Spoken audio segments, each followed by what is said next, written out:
Welcome to simply Shenba. இன்றைக்கி நம்ம நெல்லிக்காய் ஜூஸ் எப்படி செய்யலான்னு பார்க்கலாம். நான் ஒரு 4 நெல்லிக்காய் எடுத்துருக்கேங்க. இப்போ அது செய்கிறதுக்கு தனியாத்தூள் கொஞ்சம், பெப்பர் கொஞ்சம், இஞ்சி அரைச்சது கொஞ்சம், உப்பு, மல்லித்தலை கொஞ்சம். இப்போ நம்ம நெல்லிக்காயை ஸ்லைஸ் பண்ணி ஜூஸ் போட்டு எடுத்துக்கலாம். 4 நெல்லிக்காய் எடுத்துருக்கேன். எல்லாமே கட் பண்ணியாச்சு. இதில் கொஞ்சமாக தண்ணி ஊற்றிட்டு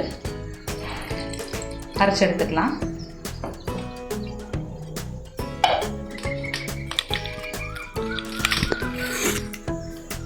பாருங்கள், இப்போ நம்ம நல்லா நைஸாக அரைச்சி எடுத்தாச்சு. இனி இதை நம்ம ஃபில்டர் பண்ணிக்கலாம்.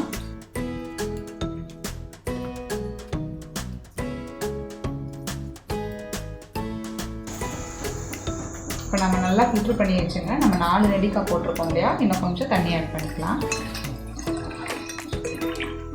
போதும். இப்போ இது கூட நம்ம கொஞ்சம் பெப்பர் ஆட் பண்ணிக்கலாம். அது கூடவே தனியா கொஞ்சம்,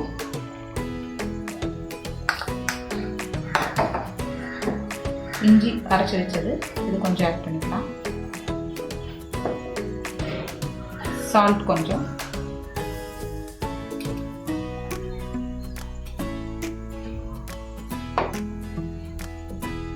மல்லித்தலை கொஞ்சம், எல்லாத்தையும் நல்லா மிக்ஸ் பண்ணி வச்சிடணும்.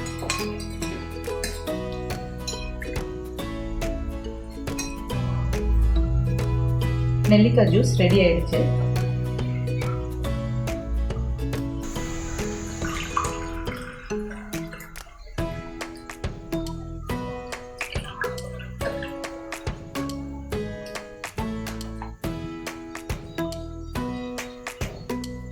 இது இந்த டம்ளர் அளவுங்க வீக்லி ட்வைஸ் குடிச்சோம்னாலே போதும்.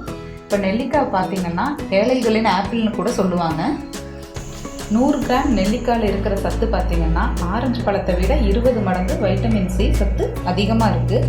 ஆப்பிள் பழத்தை விட 3 மடங்கு புரதச்சத்து நெல்லிக்காயில் ஜாஸ்தியாக இருக்குது.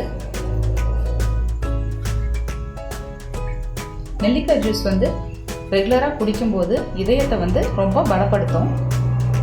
அதே மாதிரி தேவையில்லாத கொழுப்பு எல்லாமே குறைச்சி நம்ம உடல் ஆரோக்கியத்தை கொடுக்கும். சிறுநீரக பிரச்சனைகள்லாம் இருந்ததுன்னா அது நமக்கு சீராக்கும். முக்கியமாக நெல்லிக்காய் ஜூஸ் பார்த்தீங்கன்னா கேன்சர் செல்லை கொல்லும். ஸோ மொத்தமாகவே நெல்லிக்காய் ஜூஸ் உடலுக்கு ரொம்ப ஆரோக்கியத்தை கொடுக்கும். வீக்லி ட்வைஸ் இதை எடுத்துக்கோங்க.